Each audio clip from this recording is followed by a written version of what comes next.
Tanks, substrates, lights, feeders, hides. What all do you actually use when you keep a ball python?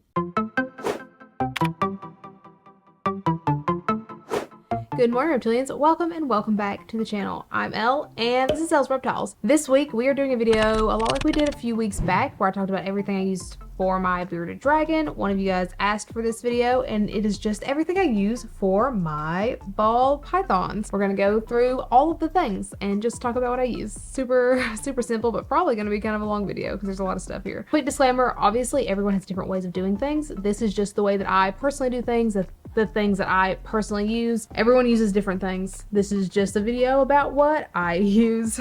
Before we get started, this video is sponsored by Gecko, so make sure to stay until the end of the video to find out all about this awesome company. Yeah, let's get started. First up, let's talk about the tank. I have both of my ball pythons here in a custom cages 6 foot by 2 foot by 2 foot tank. These tanks are really cool. They stack, so they look nice. And then I feel like this is an ad read, but it's not an ad read. I just really like this tank. But they have these compartments up here where their lights and stuff are, so it just looks nice in my reptile room. Bare minimum for a ball python should be at very least a 4 foot tank. I just upgraded both of them and they use it. These tanks have built-in backgrounds. They came with the custom cages. They do have front sliding doors. I highly suggest getting front opening sorts of tanks for your ball pythons if you possibly can, just so they feel safer when you reach in at them instead of down at them like a predator. Moving along to substrate. For the substrate for these guys, they each have a mixture of topsoil, a little bit of sand, and for them I used cocoa core, the expandable cocoa core, and moss. A lot of times for their substrates, since they are such huge tanks, I just kind of mix whatever I have that seems like it makes sense.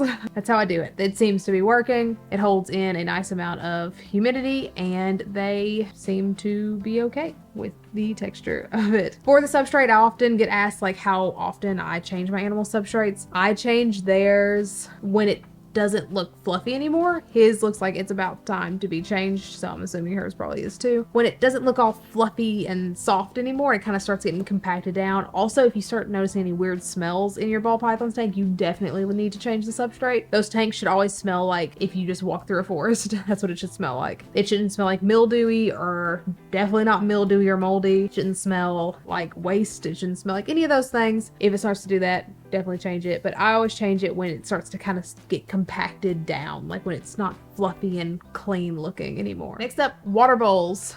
His water bowl is right here. Make sure that your ball python has a large water bowl. It's actually the same one that's right here. Make sure it's a large water dish. They should be able to get in there when they shed, and a lot of them just like hanging out in the water bowl anyway, but they should be able to get in there when they're about to shed and soak if they want to. Make sure it is a large water dish, which is also one of the reasons that I felt like 6 foot tanks for them was the way to go. That way they have plenty of room for huge water dishes. Enrichment, super important. Enrichment is always important for all of the reptiles. Enrichment is just things to do in that tank. So you can see here, Sterling has giant pieces of driftwood and vines and leaves and his giant water bowl and that substrate. Anything in that tank to do is enrichment, and you should have so much of it. If you notice that your ball python, especially if they're a baby, they're never coming out, they're hiding all the time, you probably just need more enrichment. You can go to hobby stores or dollar stores, or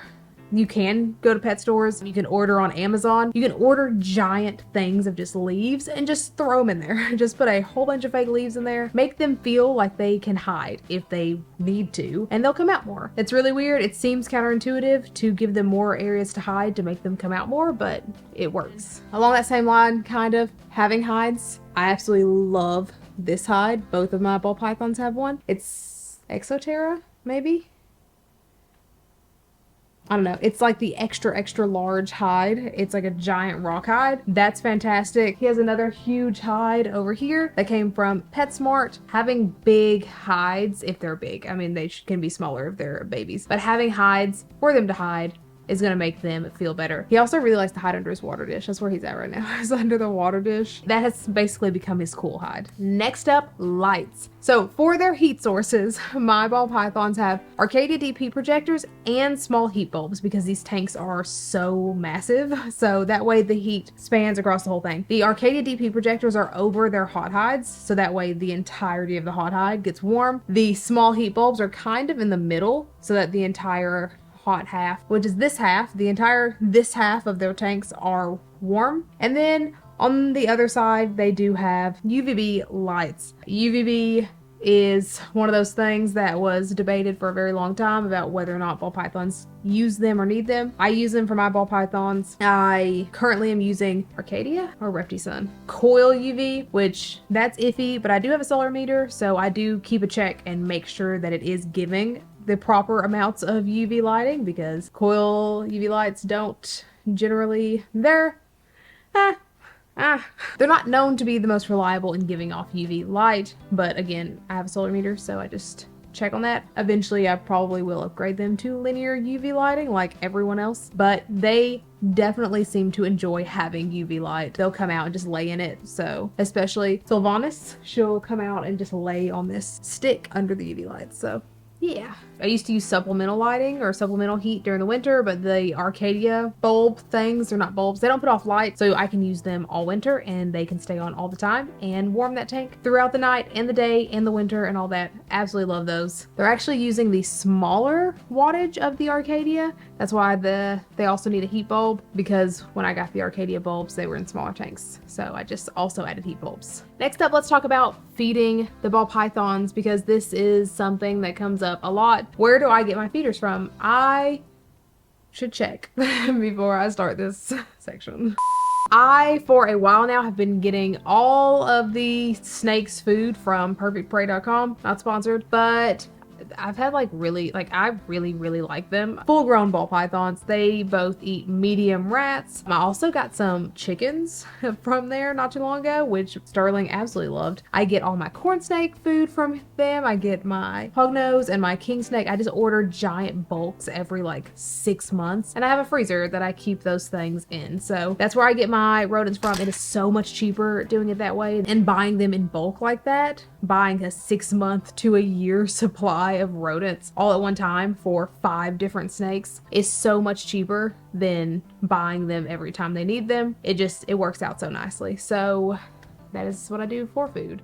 Now let's just talk about a few other things that you may need for your ball python. A spray bottle. Spray bottles can be super helpful for ball pythons, especially when they are going into shed, just to get that humidity up. A lot of people will use moist hides for their ball python, just a big hide with usually sphagnum moss, wet sphagnum moss inside of it, just so that your snake can go in there when they're shedding and shed. Sterling will not use one. I don't know why. He just will not. He refuses to go into any sort of moist hide, and he always has. Sometimes, instead of doing that, when I notice that he's shedding, I'll just take a bunch of moss and stick it in his hot hide if I notice he's been in his hot hide a lot. And that kind of does the same thing. Temperature gun. Temperature guns are super, super helpful in getting the exact temperature of all of it. Just usually the basking spot. Usually that's what I'm taking the temperature of, but just getting the temperature everywhere very quickly. Just pew, pew, pew. And you have all the temperatures. Feeding tongs. Feeding tongs are very, very helpful, especially for Sterling here, who is partially blind, and he has kind of just given up on trying to get the rats when I feed them. He just smells rat and he comes out striking. He's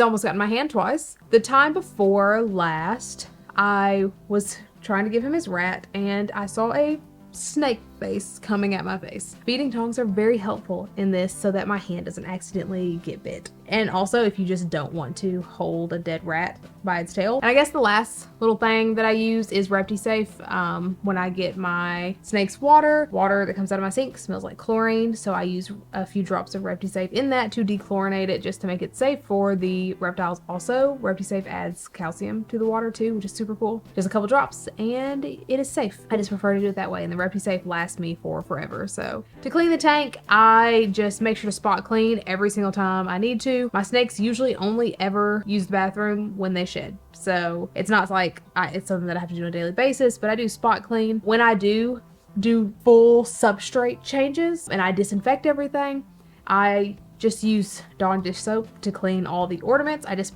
fill up my giant tub sink and put dish soap in there and move it around just like you would dishes, like just like if you were to soap dishes. I just put all the things in there, let that soak. For the tank itself, I use these cleaners, which come from beardeddragon.co. I just use the same cleaners for all the tanks. Obviously, this isn't the only way to do it. You can do it however you want to do it.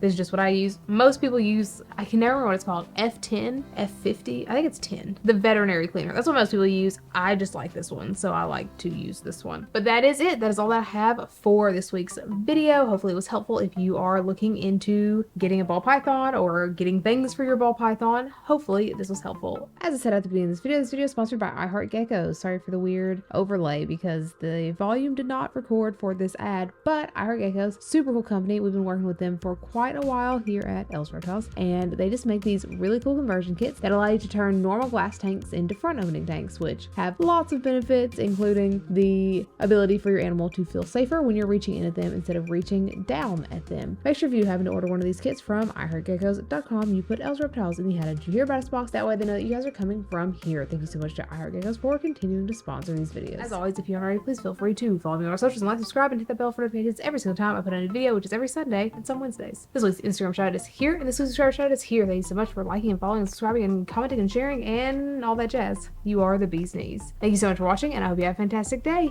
Bye. Everything I use for my ball python. But that is it for the tank. They do have front sliding doors. You can't see that one. I don't think you can see that one either.